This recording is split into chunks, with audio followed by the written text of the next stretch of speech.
I'd like to thank you for clicking on the link to watch this video, and I hope it can be concise and get my message across in a good way. The first thing I wanted to say is that I think this is my biggest lesson in life, really, is being able to ask for help. I've never been one to easily ask for help. I've always tried to do things my own way and muddle through, whether I get it wrong or right. But actually doing this video and actually talking to you via GoFundMe to ask for this help is a big thing for me. And you can imagine how difficult it is as a proud husband and father. But I also did think as well,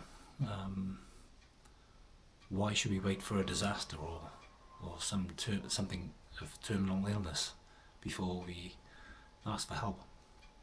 I'm not saying that there's any fatalities. None of our lives are at risk. We're not homeless. But we're in a position where we need help, where I feel we need help.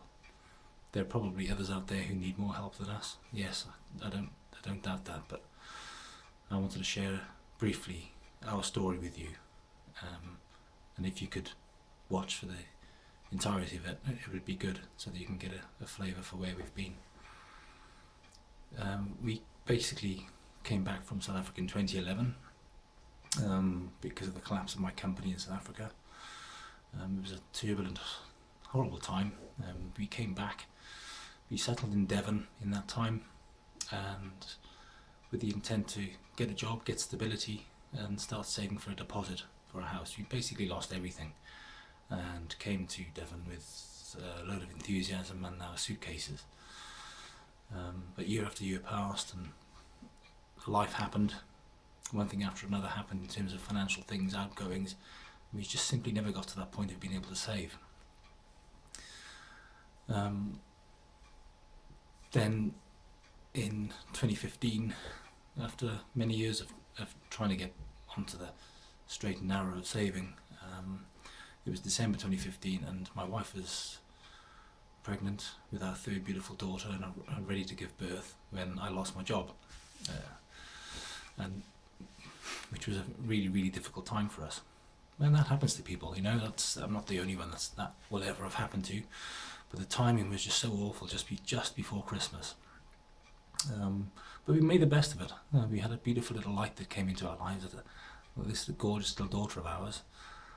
But 2016, the following year, became one of real torture because I didn't have a job. I got 2 part-time jobs, and we seemed to spiral financially. Things got worse and worse, even though I was doing everything I could to support us.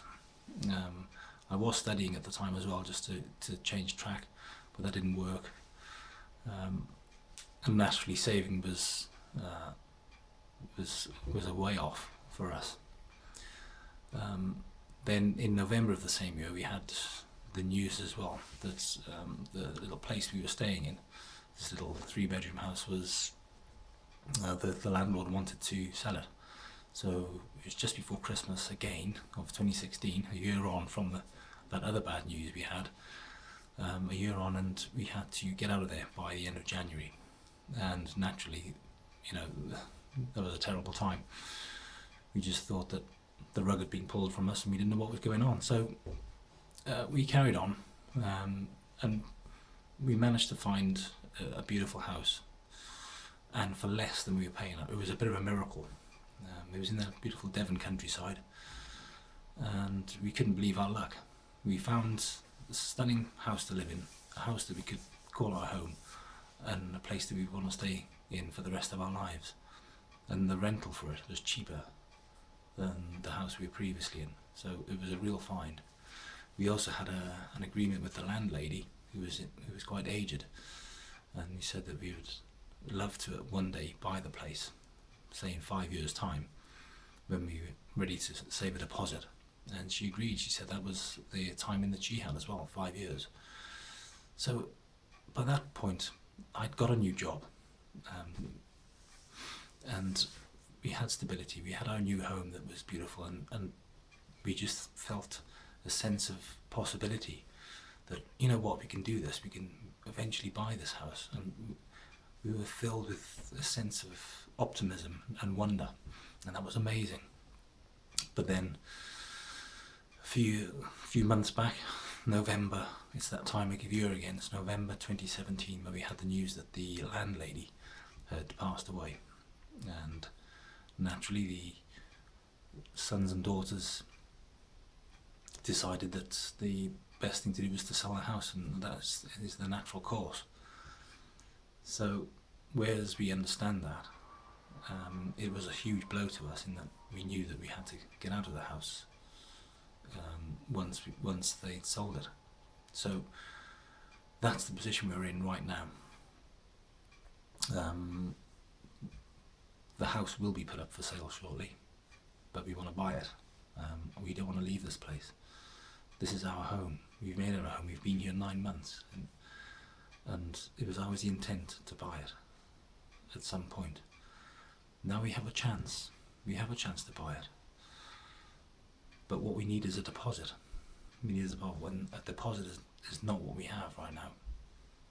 I'm sure in years to come we would be able to save a deposit needed to buy this house, but we've got months rather than years. So that's why I'm asking for help. We've got a very short time to get a big deposit, but that deposit is doable. That deposit is £40,000. Now, I'm not just asking for a handout, so I can do nothing and have this handed to me on a platter. I am doing everything I can possibly do in order to raise extra money.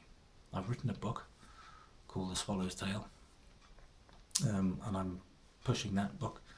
I want it to get sold, and I'm aiming to sell 4,000 copies. 4,000 copies.